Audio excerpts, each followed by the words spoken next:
Bonjour Oudé, représentante de l'ARS. Nous revenons vers vous concernant la fermeture du CLO de Fontaine-Mallet. Une réunion publique s'est tenue le 16 janvier 2023 au centre Nelson Mandela. La mairie s'est engagée à revenir vers nous concernant la fermeture du CLO de Fontaine-Mallet. Qu'avez-vous pensé de la réunion du 16 janvier ? Alors, nous avons été entendus.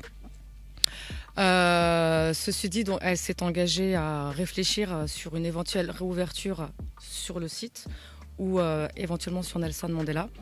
On a reçu un flyer donc, qui annonçait, qui nous informait d'une réouverture sur le site même, ici. Cependant, le flyer nous annonce quand même une fermeture définitive le 28 juin. Donc, on est un peu inquiet par rapport à ça. On aimerait savoir ce qui va se passer par la suite. Est-ce que c'est une fermeture définitive comme ça avait été annoncé lors des vacances de Noël, ou est-ce qu'ils sont en mode réflexion pour voir ce qu'ils vont faire par la suite. Voilà. C'est une solution apportée par la mairie provisoirement jusqu'au 28 juin, c'est bien ça? Alors, je sais pas en fait, parce que sur le flyer, c'est pas explicite. Nous, on est déjà très contents de cette décision-là pour le moment, mais effectivement, on ne sait pas ce qui va se passer après. On s'inquiète un peu. On aimerait juste avoir des informations supplémentaires par rapport à ça. Pour pouvoir vous organiser au niveau de vos enfants cet été. Surtout cet été, oui. Exactement. Pour les parents qui travaillent, pour les parents qui ne partent pas en vacances. C'est toujours la même histoire en fait. En fait, cette solution répond, mais uniquement d'une manière partielle à nos attentes. Parce que dans un premier temps, donc, on nous propose une réouverture, puisque le centre quand même il est resté fermé pendant un mois, donc plus d'un mois. Mais ceci jusqu'au 28 juin. Et avec une fermeture les soirs. Donc en fait, il y avait beaucoup d'enfants qui fréquentaient le centre de loisirs, en fait, le centre ouvert les soirs. Donc pour ces enfants-là, pour l'instant, il n'y a aucune solution. Le flyer mentionne une fermeture définitive à partir du 28 juin. Donc ce que nous souhaitons savoir, c'est est-ce que c'est une fermeture définitive uniquement ici, vu qu'il y a des travaux en fait, qui sont prévus à partir du mois de juillet. Et donc, à partir du 28 juin, quel sera le devenir de nos enfants? Où est-ce qu'ils vont être placés? Donc, est-ce qu'il y a d'autres locaux donc, qui vont être proposés donc, à partir de cette date-là? Est-ce qu'ils seront à Nelson Mandela? Est-ce qu'ils seront dans une école ou dans d'autres locaux? Ou c'est simplement une fermeture définitive pour qu'ils soient repositionnés sur Pasteur ou au Trio? Voilà, donc à ces questions-là, nous n'avons pour l'instant aucune réponse. Et ce que nous voulons, c'est une explication. Ce n'est pas juste un flyer qui mentionne une date d'ouverture, une date de fermeture, mais quel sera le devenir après cette date-là? C'est-à-dire, est-ce qu'il y a une solution donc, qui va être proposée à partir du 28 juin, ou c'est uniquement pour nous calmer en nous donnant un délai supplémentaire? Voilà. Donc nous souhaitons donc, que le centre de loisirs reste ouvert. Et proche de chez vous surtout. Exactement. Il n'y a aucun autre moyen qui est proposé dans notre quartier. C'est le seul moyen de garde pour des enfants. Surtout, c'est des enfants qui ont entre 6 ans et 12 ans. Ils sont très petits. À 6 ans, ils sont petits. Trilogie Pasteur, c'est loin. Il y en a qui viennent à pied. C'est super loin. Le matin, en plein hiver, quand il fait nuit, un enfant à 6 ans, il ne peut pas aller jusqu'à là-bas tout seul. C'est pas possible. Donc c'est pour ces raisons-là qu'on avait refusé ces offres en disant que c'était trop loin, c'était pas gérable pour nous parents et pour les enfants.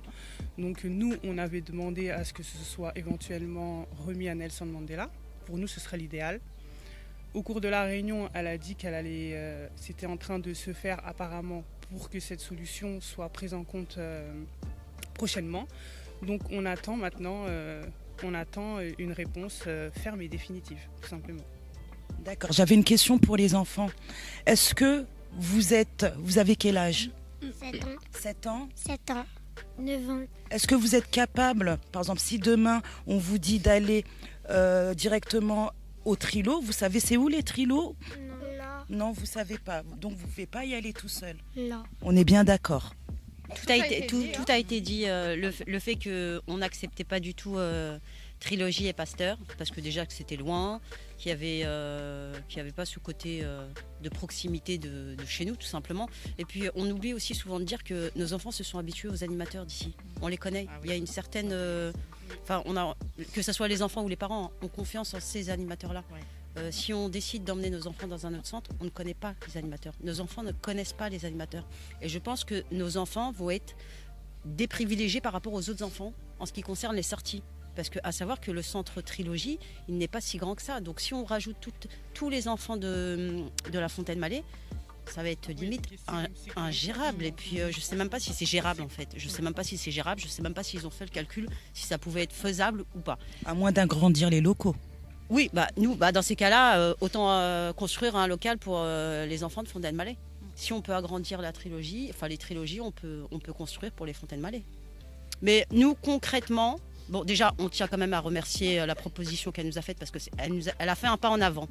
Mais notre but final, c'est de savoir où vont se retrouver nos enfants le 28 juin. Donc voilà, au 28 juin. Et ce que les parents voudraient, c'est qu'on ne soit pas prévenu à la dernière minute comme ça a été fait. Ça a été très mal fait, cette décision de fermeture du CLO. Elle a reconnu, elle s'est engagée à avoir une meilleure communication à l'avenir. Écoutez, j'espère bien. Nous sommes au mois de février. J'espère qu'on aura une réponse au mois de mars ou au mois d'avril en ce qui concerne le après 28 juin. Voilà, qu'on trouve une solution pour que ça arrange les parents, les enfants et que tout le monde soit content. Et voilà. Et que tout se passe bien. J'espère. Tout a été dit. Hein. Écoutez, en tout cas, on la remercie pour de nous avoir écoutés et puis de prendre un petit peu de temps, nous laisser un peu de temps. À noter aussi que en fait, les centres de loisirs fermés actuellement proposent des places sous réservation. On réserve dans les délais et malheureusement, on n'a pas de place. Donc pour les parents qui travaillent, même cette solution n'est pas adaptée. Donc ça, c'était un bon compromis, surtout pour les parents qui travaillent en décalé. C'était quoi le délai exactement? Alors, on avait par exemple 15 jours pour réserver. Donc on réserve dans les 15 jours ouverts, mais malheureusement, ils nous disent que... La réservation se fait comment? Par téléphone, sur Internet? Elle se fait sur place ou par Internet. Donc via le portail ou un mail. Sauf que moi, ça m'est déjà arrivé de réserver et elle me dit, non, il n'y a plus de place. Donc, qu'est-ce que je fais? C'est la proposition du centre fermé. Donc, le centre ouvert, c'était quand même un bon compromis parce que je travaille en décalé, je peux le déposer l'après-midi ou le matin. Et puis après le 28 juin, il faudrait quand même une solution définitive. Là, c'est juste gagner du temps. Oui, pour pouvoir vous organiser surtout. Ça nous demande en fait toute une organisation. Une vie de famille, ça s'organise. Et en ce qui concerne la communication aussi, c'est vrai que ça a été très très mal fait toujours de dernière minute, comme si en fait on n'existe pas. Enfin, vous acceptez ce que je vous propose et c'est pas possible. Ça a été fait pour la cantine également. Donc ça serait bien quand même qu'elle prend en compte et elle tient compte quand même de sa population de Villepinte et qu'elle ne concerte, qu'elle ne nous impose pas. Voilà, merci. Merci. Est-ce que vous pensez que sans la mobilisation des parents et la solidarité des parents, est-ce qu'on aurait trouvé une solution? Non, je pense pas. Justement, c'est grâce à la mobilisation des parents justement que la maire a pu nous entendre. Et d'ailleurs, je remercie tous les parents ainsi que l'ARS aussi. Merci. C'est grâce à vous aussi si on nous écoute. Donc, je remercie toutes ces personnes-là. Donc, les parents remercient l'ARS également. Et c'est vrai que sans cette mobilisation, on n'en serait pas à ce point aujourd'hui. Je pense qu'on n'aurait pas eu cette décision temporaire, entre guillemets. Donc non, c'est grâce à cette mobilisation qu'on a réussi à être là où nous en sommes aujourd'hui. Donc merci. Merci à tous, merci aux parents.